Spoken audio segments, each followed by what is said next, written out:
name is Zahraa. My presentation is about freedom of speech, like Hashim. For my introduction, I wrote about freedom of speech. I defined it. It's the right of people to express their opinions publicly without governmental influence, subject to the laws against libel, which it means is that you can talk or write about what your thoughts or what you are thinking about freely without any restrictions or control towards you or the people. As for my body, first I start the history of social media. As the first website that was created is GeoCities, which is created in 1994. It is like, it's to design or create a websites basically, and link them together, as you can build a small cities out of the websites. And it was the most popular in the 19th and the past. And about the active users daily, there's no specific numbers, but I think it's more than 30 million or millions of people who were active in this website. The other most popular website these days is Snapchat, which is a website that you can share photos or a video for 10 seconds. And you can share your daily routine or your daily life through the Snapchat. The active users daily is like more than 30 million active users monthly, which is equal 16.5 active people a day. And my next point is about how the social media connected to freedom of speech.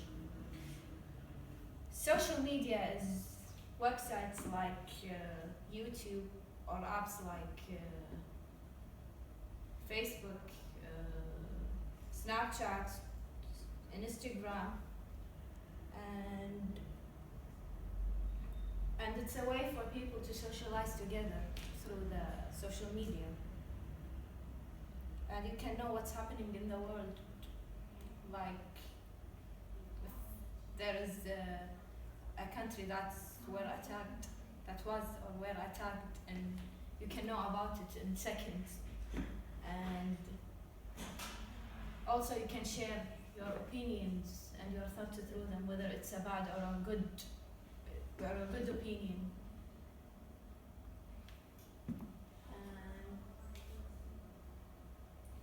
And also it can turn into a weapon through the social media, like you get hate comments or bullying through it. Social media freedom of speech in countries. I picked 3 countries, which the first one is North Korea. North Korea, of course, they don't have a freedom of speech or a website. It's like an old country. So when I read about it, they talked about like they have a freedom of speech, but the government controls it, which is basically it's not a freedom of speech.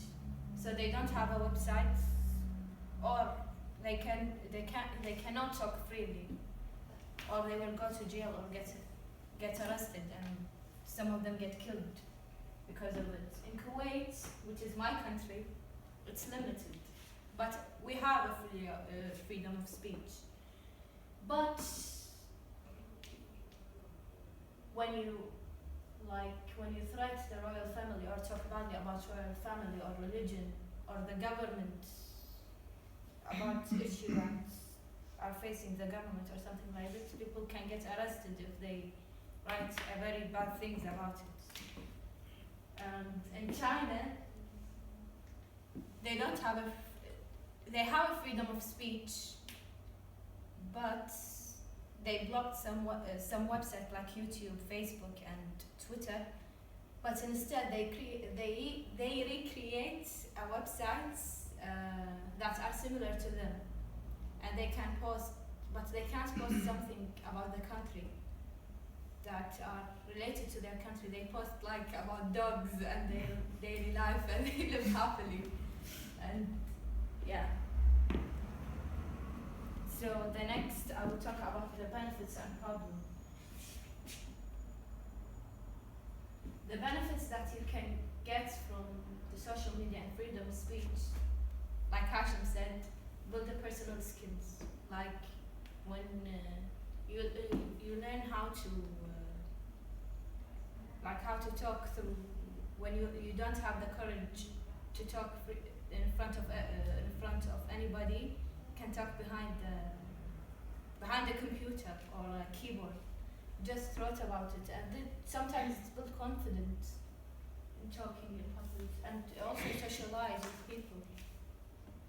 And it's also a way to promote human rights, like the people who works in human rights company, I think. They have the rights to write about human rights in Twitter or Instagram, so you know the updates about it. The problems that you get from the social media is a backlash. Backlash is when you write something as a joke and it serves into you.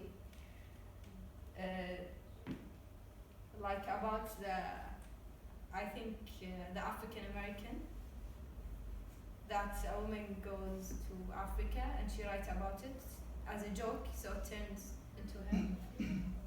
And of course, bullying. A lot of people get bullied, like the girl who hung herself. And getting arrested, of course. And it's very, very popular in all the countries, getting arrested from writing or writing about countries or your thoughts and opinions. So this is the list of people getting arrested because they write their thoughts, or they share their what they think about it through social media. So when you write a harmless or a bad thing through social media, the first one is Cameron. I don't know what his family name. He's a high school boy. He's arrested because he posted a bad boys rap online, a rap song. And Justin Carter, he's a 19 years old, who's in jail for 4 years because he comments about shooting up a kindergarten as a joke. And the last one isn't actually, it's a good thing because Randy posted that he was in his father's house yesterday, and today he gets arrested. So that comment saved him from going to jail, just because he posted that I'm in my father's house having a nice time. Solutions. As I was searching for a solution, there was no particular solution for this, or you can't find a solution for it. You can't stop people from writing about something, or they just can give advice and people were following or not. So it's just that people should stop writing about humiliating others and killing or making a joke about killing somebody, or maybe presidents want to die, and or maybe like shooting a kindergarten. So basically, having an absolute freedom of speech isn't good sometimes. So that's it of my presentation. Questions? Any questions? What, in your opinion, what do you think that which app have a lot of problems on it? Twitter. Why? Because Twitter, a lot of people use Twitter to know to keep up to date to what's happening in the world with 140 tweets. So this 140 word that you can write through the Twitter can get you a lot of problem, and a lot of people get arrested because of Twitter. Yeah. Because Twitter is an app that creates to share your opinion through 140 words. So yeah, I think this is the most problem app. Okay, excellent, good.